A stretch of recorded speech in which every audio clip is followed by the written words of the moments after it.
We have now considered two concepts of competition. We have looked at the correct concept of competition as a movie, as a dynamic process, and the incorrect concept of competition as a state. Competition which is actually called, quote-unquote, perfect, in which no one competes, because no one is allowed to. In the model, everyone has to make the same thing and sell it at the same price. Now we will also introduce two distinct and alternative concepts of monopoly, and we will see that these two concepts of monopoly go hand in hand, so to speak, with the two concepts of competition we have just reviewed. To put it another way, we will make a connection between the correct concept of competition and a correct concept of monopoly, and between the incorrect concept of competition and an incorrect concept of monopoly. We will start with the latter. Do you recall the incorrect concept of competition? Competition as a state, the equilibrium model, defined by a multitude of offerers, all of whom are producing the same product and selling it at the same price. In other words, this model, by definition, does not allow anyone to compete or to do anything different. Roughly speaking, mathematical economics theorists consider anything that is not perfect competition to be monopoly. That is, if for competition to be perfect,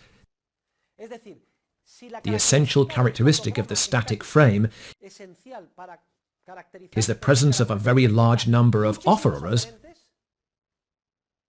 These economists describe as monopoly another frame, another photograph, another equilibrium state, in which, instead of a multitude, there is the opposite, one seller only.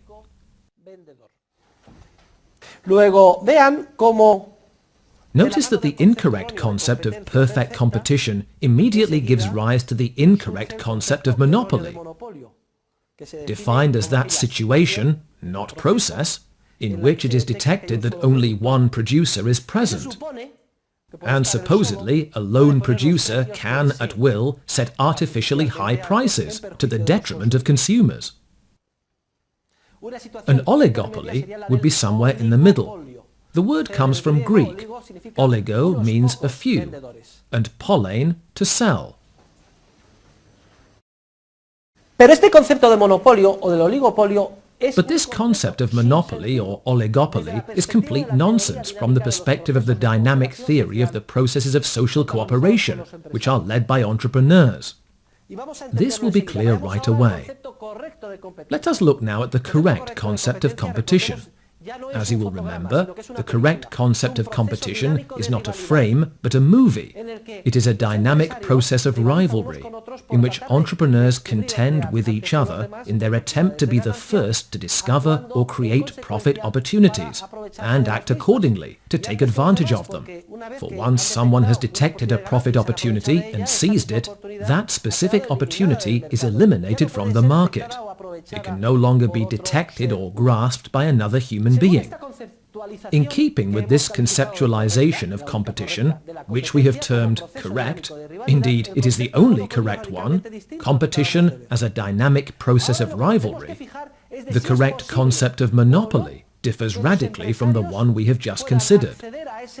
Now we must focus on whether or not it is possible for entrepreneurs to enter this process of rivalry. And we say that monopoly exists only when free access to the entrepreneurial process is blocked in any part of society by the force of the state. The crucial point is no longer whether there is only one seller or a few sellers. The crucial point is whether there is free access, freedom of entry or not, due to systematic state coercion that prevents the free exercise of entrepreneurship in any part of life in society. Furthermore, if we arbitrarily choose a frame from the succession of frames that make up the movie, and when we look at it we see there is only one seller, that is irrelevant from the dynamic point of view. Well, if the person who observes that there is only one seller in that selected, isolated frame happens to be a mathematical economist, he or she will immediately yell bloody murder. Monopoly! The much-hated monopoly. Consumer exploitation. After that company. In contrast, the Austrian economist who holds the dynamic view of the market, in which entrepreneurship plays the leading role, will find it irrelevant if one or several frames show just one seller, because the focus should not be on an odd frame, but on the movie's dynamic process as a whole, to see if throughout there has or has not been free access to the unfettered exercise of entrepreneurship. And if we see that free access exists throughout the dynamic process, then competition exists in the dynamic sense, regardless of whether there has been only one seller at certain specific points. That is irrelevant. What is more, if there has been only one seller at a certain point, and there is free access to entrepreneurship, then the appearance in an isolated frame of a sole seller, in other words, much hated monopoly according to the incorrect concept, far from being a sign that the seller is acting improperly and harming consumers, is a sign of exactly the opposite. If the dynamic process is unhindered, and entrepreneurs take part in it by contending with each other and trying to emulate each other, if, at a certain historical point, one entrepreneur prevails, it means precisely that he or she has been able to meet consumer needs better than anyone else. So, if in certain historical circumstances, free entrepreneurship, unrestricted by systematic state coercion, even takes the form of the predominance of only one offerer,